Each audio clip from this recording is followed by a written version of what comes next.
ஓம் தத்புருஷாய வித்மகி வக்ரதுண்டாய தீமகி தன்னோ தந்தி பிரசோதயாத். மிதுன ராசி நேயர்களே, இந்த 2026ஆம் ஆண்டு உங்களுக்கு எப்படி இருக்கப் போகிறது என்பதை சுருக்கமாக பார்ப்போம். கோச்சாரத்தின்படி இந்த வருடத்தின் தொடக்கத்தில் உங்கள் ராசியிலேயே குரு பகவான் சஞ்சரிக்கின்றார். இவர் ஜென்ம குருவாக தற்பொழுது சஞ்சாரம் செய்து கொண்டிருக்கிறார்.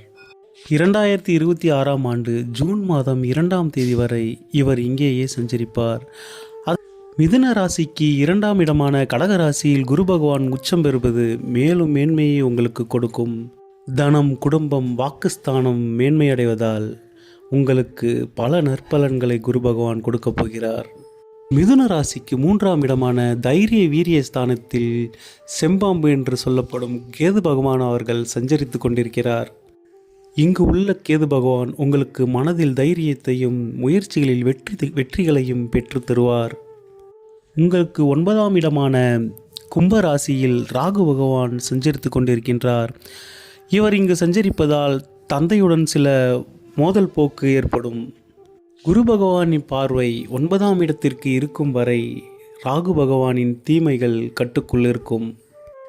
உங்களுக்கு 10ஆம் இடமான மீன ராசியில் சனி பகவான் சஞ்சரித்து கொண்டிருக்கின்றார். சனி பகவான் 10இல் இருப்பது தொழில் விருத்தியை ஏற்படுத்தும்.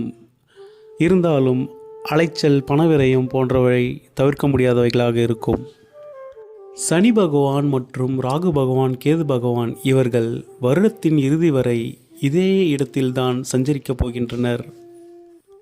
நட்சத்திர பாதங்கள் மட்டும் மாறுவார்களே தவிர பெயர்ச்சி என்பது இந்த வருடத்தில் கிடையாது.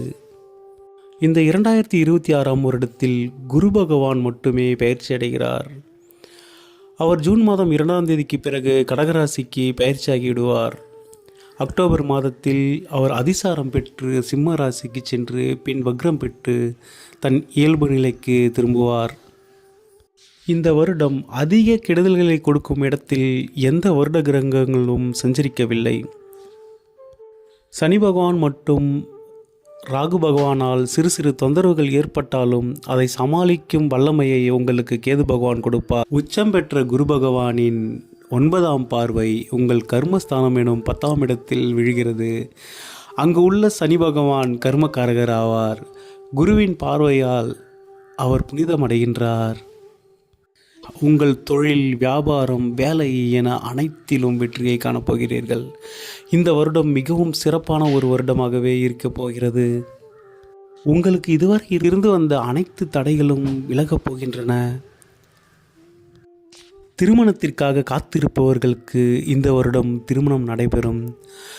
காதல் கைகூடும், லாபங்கள் அதிகம் உண்டாகும், சொத்து சேர்க்கை ஏற்படும், வண்டி வாகனங்கள் வாங்கும் யோகம் உங்களுக்கு இந்த வருடத்தில் அமைய போகின்றது. புத்திர பேர் இல்லாதவர்களுக்கு தனக்காரகனான, புத்திரத்திற்கு காரகனான குரு பகவான் உச்சம் அடையும் பொழுது புத்திர பாக்கியம் கிடைக்கும். இந்த வருடத்தில் தை மாதம் பிறக்கும் பொழுது 4 கிரக கூட்டணி உங்கள் 8ஆம் இடத்தில் அமைய உள்ளது. அப்பொழுது மட்டும் எச்சரிக்கையாக இருங்கள். வண்டி வாகனங்களில் செல்லும்போது மிகவும் கவனமாக இருங்கள். உடலில் உஷ்ண நோய்களால் பாதிக்கப்படக்கூடும். உங்கள் 6ஆம் இடத்திற்கு அதிபதியான செவ்வாய் பகவான் 8இல் உச்சம் அடைய போகிறார். திடீர் அதிர்ஷ்டத்தை குறிப்பிடும் 8ஆம் இடத்தில் அவர் உச்சம் பெறும் பொழுது உங்களுக்கு திடீர் பணவரவு தை மாதம் மட்டும் கொஞ்சம் அதிக கவனத்துடன் இருங்கள். ஏனென்றால் 8ஆம் இடத்தில் 4 கிரகங்கள் சஞ்சரிப்பது என்பது அவ்வளவு நல்லதல்ல. அதனால் எந்த விஷயத்திலும் ரிஸ்க் எடுக்காதீர்கள். நீங்கள் வாகனங்களிலோ அல்லது செயல்களிலோ வித்தை காட்டினீர்கள் என்றால் அது மிகவும் மோசமான நிலைமையை உண்டாக்கிவிடும். ஏனென்றால் 8இல் செவ்வாய் இருப்பது அவ்வளவு நல்லதல்ல. மற்றபடி இந்த வருடம் உங்களுக்கு மிகவும் சிறப்பான ஒரு வருடமாகவே அமையும். ஜூன் மாதம் வரை குரு பகவான் ஜென்மத்தில் இருப்பது. வியாழக்கிழமைகளில் குரு பகவானுக்கு கொண்டைக்கடலை மாலை அணிவித்து வழிபட்டு வருதல் உங்களுக்கு மேன்மையை கொடுக்கும். மிதுன ராசி நேயர்களே, உங்களுக்கு 2026ஆம் ஆண்டு இனிய புத்தாண்டு நல்வாழ்த்துக்கள். நன்றி.